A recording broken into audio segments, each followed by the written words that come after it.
नाम का एक ड्रग बनाया जिससे अबॉर्शन के चांसेस कम हो जाते हैं और कोई भी प्रेग्नेंट हो सकता है। उन्होंने एक चिंपैंजी पर इस ड्रग को टेस्ट भी कर लिया है और वो 7 महीने से प्रेग्नेंट है। फिर वो अपने इस नए आविष्कार को FDA के सामने रखते हैं, जो food and drug administration department है। वे FDA के फैसले का बड़ी बेसब्री से इंतजार करते हैं कि वो कहते क्या है। अब एक हफ्ते बाद लैरी की एक्स वाइफ एंजेला उससे मिलने आती है और बताती है कि मैं प्रेग्नेंट हूँ। ये सुनकर लैरी बड़ा खुश होता है, लेकिन फिर उसका चेहरा उतर जाता है जब वो कहती है ये तुम्हारा नहीं किसी और का बच्चा है। इसके बाद वो एक और शॉकिंग बात कहती है, वो चाहता है कि लैरी उसकी डिलीवरी करे। लैरी साफ मना कर देता है और कहता है कि तुम कोई अच्छा फिजिशियन ढूंढो। उसके जाने के बाद FDA के बोर्ड का हेड जिसका नाम नोआ है, वो लैरी को कॉल करके बताता है कि तुम्हारा नया ड्रग रिजेक्ट हो गया है। इतना नहीं, FDA ने तुम्हारा प्रोजेक्ट रोक दिया है और उसकी जगह में डॉक्टर डियाना के प्रोजेक्ट को स्पॉन्सर करने वाले हैं, जो कि औरतों के एक्स यानी ओवम को फ्रीज करने पर रिसर्च कर रही है। ये सुनकर लैरी टूट जाता है कि मेरी इतनी मेहनत बेकार चली गई, क्योंकि उसने और एलेक्स ने इस नए ड्रग को बनाने में काफी मेहनत और वक्त लगाया था और उन्हें अपनी रिसर्च से बहुत उम्मीद भी थी। एलेक्स अब यहाँ सब कुछ छोड़कर यूरोप चला जाता है, लेकिन लैरी एक बहुत ही रिस्की आइडिया बताता है। दरअसल लंडन फार्मास्यूटिकल नाम की एक कैनेडियन कंपनी उनकी रिसर्च को स्पॉन्सर करने को तैयार है, लेकिन वे टेस्टिंग के लिए एक वॉलंटियर को ढूंढ रहे होते हैं। हालांकि इनका ड्रग अप्रूव नहीं हुआ है, लेकिन फिर भी वे FDA को बिना बताए इस कंपनी की मदद से अपनी रिसर्च को जारी रखना चाहते हैं। एलेक्स कहता है कि जिस ड्रग को FDA का अप्रूवल नहीं मिला है उसे लेने के लिए कोई औरत तैयार नहीं होगी, पर लैरी के पास एक आइडिया है। वो एलेक्स से कहता है कि ये जरूरी तो नहीं है कि वॉलंटियर औरत ही हो, तुम खुद वो ड्रग ले लो और प्रेग्नेंट हो जाओ।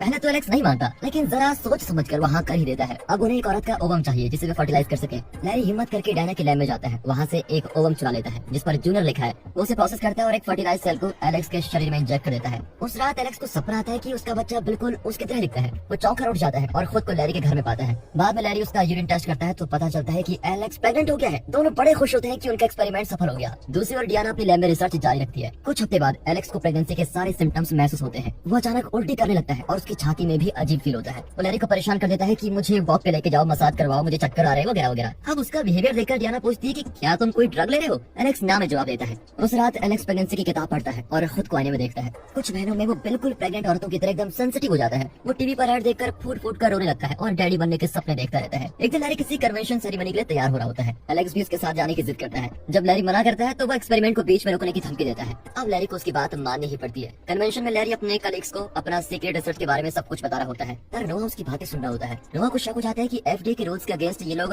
ह्यूमंस पर एक्सपेरिमेंट कर रहे हैं। वो ये भी नोटिस करता है कि एलेक्स का बिहेवियर बिल्कुल भी नॉर्मल नहीं है। पार्टी के बीच एलेक्स कुछ ज्यादा ही एक्साइट हो जाता है और डियाना के साथ डांस करना चाहता है, लेकिन दोनों डांस नहीं जानते और डांस फ्लोर पर अजीब हरकतें करने लग जाते हैं। पार्टी के बाद लैरी एलेक्स से कहता है कि एक्सपेक्टेंट ड्रग से तुम्हारे शरीर पर अजीब असर पड़ रहा है, तुम एक्सपेक्टेंट लेना बंद कर दो, इससे तुम्हारे अंदर का एम्ब्रियो खुद ही अबॉर्ट हो जाएगा। अब लंडन फार्मास्यूटिकल्स को अपना टेस्ट रिजल्ट दिखाते हैं और अपना एक्सपेरिमेंट खत्म करना चाहते हैं, और एलेक्स डिसाइड करता है कि वो अपनी प्रेगनेंसी जारी रखेगा और बच्चा पैदा होने तक एक्सपेक्टेंट ड्रग जरूर लेगा। उसके अंदर के बच्चे से उसको लगाव हो जाता है, इसलिए वो उसको खोना नहीं चाहता। लैरी परेशान होकर उसको समझाता है कि ये सब कुछ प्रकृति के अगेंस्ट है, इससे तुम्हारे फिजिकल और मेंटल हेल्थ पर बहुत बुरा असर पड़ेगा। लेकिन जल्द ही वो रियलाइज करता है कि एलेक्स अब एक रिसर्चर की तरह नहीं सोच रहा है, बल्कि वो बच्चे को पैदा करने की सोच रहा है। वो इस बच्चे के साथ बिल्कुल इमोशनली अटैच हो गया है और उसे जन्म देना चाहता है। अब लैरी भी इस बात को स्वीकार कर लेता है और उसकी मदद करने को तैयार होता है। फिर वो सोनोग्राफिक टेस्ट करके पता लगाते हैं कि एलेक्स के अंदर बच्चा बिल्कुल हेल्दी और नॉर्मल तरीके से बड़ा होता है। प्रेग्नेंट औरत की तरह ही एलेक्स को भी मूड स्विंग्स, मॉर्निंग सिकनेस, ये सब कुछ होती रहती है। अगले दिन एलेक्स किचन में खाना पकाता है और लैरी को कॉल करके कहता है कि आज सुनते हो शाम को जल्दी घर लौटाना और आते वक्त बैंगन लेके आना भरता बनाने के लिए। तभी अचानक डियाना वहाँ पर आ जाती है। वो कहती है मैं तो सिर्फ तुम्हारा हालचाल पूछ रही थी। उनकी बातचीत जरा रोमांटिक होने लगती है और दोनों किस करते हैं, लेकिन अचानक एंजेला वहाँ पर आ जाती है। वो भी प्रेग्नेंट है और उसके पेट में उसके पर्सनल ट्रेनर का बच्चा पल रहा है। उसको देखकर डियाना को बड़ा अजीब लगता है और वो चली जाती है। रात को एलेक्स एंजेला के साथ डिनर करता है तो वो कहती है कि तुम बिल्कुल एक प्रेग्नेंट औरत की तरह खाना खा रहे हो। वो स्माइल करके कहता है कि मुझे ज्यादा भूख लगी इसीलिए। अगले दिन एलेक्स और लैरी एलेक्स के लिए बड़े साइज के कपड़े लेने जाते हैं। तभी एलेक्स कहता है कि मैं अपने बच्चे का नाम जूनियर रखूंगा। ये सुनकर लैरी बड़ा हैरान होता है, क्योंकि उसने जिस ओवम सैंपल को चुराया था उस पर भी जूनियर लिखा था, लेकिन वो एलेक्स को नहीं बताता कि उसने डियाना की लैब से ओवम चुरा कर ये एक्सपेरिमेंट किया था। अब एक दिन डियाना एलेक्स को बताती है कि मैंने अपना ओवम लैब में फ्रीज करके रखा हुआ है और मैंने उसका नाम जूनियर रखा है।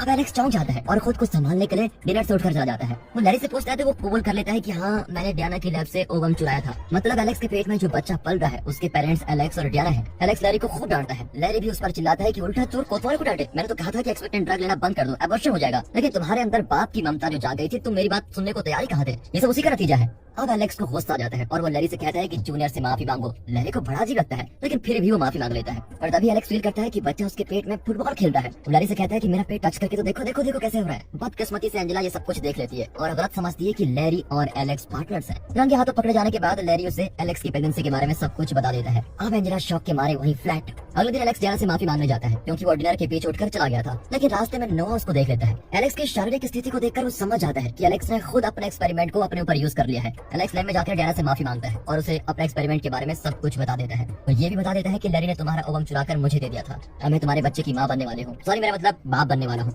ये जानकर वो पहले तो शॉक होती है, लेकिन फिर एलेक्स को डांटती है कि तुमने अपनी हरकतों से औरत जात का अपमान कर लिया है और मेरी परमिशन के बिना मेरा बच्चा अपने पेट में लगाकर घूम रहे हो। तुमने तो मेरा भी अपमान कर दिया, तुम्हें शर्म आनी चाहिए। तभी नोहा दो सिक्योरिटी गार्ड्स के साथ वहाँ पर आ जाता है। वो एलेक्स पर इल्जाम लगाता है कि एफडीए के पैसों से तुमने अपना एक्सपेरिमेंट किया है, इसलिए तुम खुद को और अपने बच्चे को हमारे हवाले कर दो। पर एलेक्स कहता है कि मेरे शरीर पर मेरा हक है, मैं तुम्हारा गुलाम नहीं हूँ। ये कहकर वो नोहा को धक्का देकर वहाँ से भाग जाता है। लैब के बाहर लैरी उसके लिए वेट कर रहा होता है और उसे अपनी कार में लेके जाता है। एलेक्स को नोहा और एफडीए से बचाने के लिए लैरी उसे औरत की तरह मेकअप करके प्रेग्नेंट औरतों के रिट्रीट सेंटर में भर्ती करा देता है। सेंटर की मैसेंजर पूछती है कि ये तो मर्द की तरह दिखती है। लैरी झूठ बोलता है कि ये कुछ ड्रग्स स्टोरेज ले रही है, इसलिए ऐसे दिखती है। बच्चा पैदा होता है ये सब कुछ ठीक हो जाएगा, मेरा मतलब ठीक हो जाएगी। वैसे स्वभाव से ये बहुत ही शांत और सुशील है। वहाँ एलेक्स योगा करता है और बेबी केयर के बारे में सीखता है। कुछ दिनों बाद वो डायना को कई वॉइस मैसेज भेजता है और कहता है कि मुझे अपनी सिचुएशन एक्सप्लेन करने का मौका तो दो। कुछ दिन बाद डियाना उससे मिलने आती है। एलेक्स अपने किए के लिए माफी मांगता है और अपनी स्थिति उसे बताने की कोशिश करता है, पर डियाना उसे बीच में ही रोककर कहती है कि तुम्हें एक्सप्लेन करने की जरूरत नहीं है। प्रेग्नेंट चाहे तुम हो या मैं, इससे कोई फर्क नहीं पड़ता। ये बच्चा वैसे तो हम दोनों का ही है। इससे दोनों में सुलह हो जाती है और वे मिलकर इस बच्चे को पालने का फैसला करते हैं। इसी बीच लैरी अपने एक्सपेरिमेंट का डाटा लंदन फार्मास्यूटिकल के साथ शेयर करता है और वे उसे अपना पार्टनर बना ही लेते हैं। रिट्रीट सेंटर में एलेक्स के पेट में अब दर्द होने लगता है और वो जल्द ही अपने कमरे में चला जाता है। कुछ देर बाद डियाना रिट्रीट सेंटर पहुंचती है। लैरी अपने कलीग से कहता है कि तुम इमरजेंसी सिजेरियन की तैयारी करके रखो, लेकिन हॉस्पिटल का स्टाफ उसकी बातें सुन लेता है और तुरंत नोहा को खबर कर देता है। अब नोहा तुरंत मीडिया और एफडीए चीफ को खबर देता है। दरअसल दुनिया के सबसे पहले प्रेग्नेंट आदमी को पब्लिक के सामने पेश करके वो खुद फेमस होना चाहता है, लेकिन लैरी को इस बारे में पता चल जाता है और वो अपना प्लान ही चेंज कर देता है। जब वो हॉस्पिटल आता है तो वहाँ कोई भी प्रेग्नेंट आदमी नहीं होता, बल्कि एंजेला डिलीवरी के लिए आती है। अब लोगों की एक्साइटमेंट पर पानी फिर जाता है। वे नोहा को ताने मारते हैं। पब्लिक के सामने एफडीए का तमाशा बनाने के लिए एफडीए चीफ नोहा को ही नौकरी से निकाल देता है। यहाँ लैरी और एंजेला मेन एंट्रेंस से अंदर जाते हैं, लेकिन एलेक्स और डियाना बिल्डिंग के दूसरी तरफ फायर एस्केप के रास्ते से अंदर चले जाते हैं। वे तुरंत एलेक्स को ऑपरेशन थिएटर में लेके जाते हैं। यहाँ डियाना एंजेला के साथ रुक जाती है, लेकिन तभी एंजेला को लेबर पेन होने लगता है और डियाना उसे शांत करने की कोशिश करती है। इसी बीच एलेक्स एक तंदुरुस्त बच्ची को जन्म देता है। अगले सीन में लैरी एंजेला की डिलीवरी में मदद भी करता है और उसके बच्चे को देखकर बहुत खुश होते हैं। सब दोनों फैसला करते हैं कि वे फिर एक हो जाएंगे और इस बच्चे को पालेंगे। वे इस बच्चे का नाम जैक रखते हैं।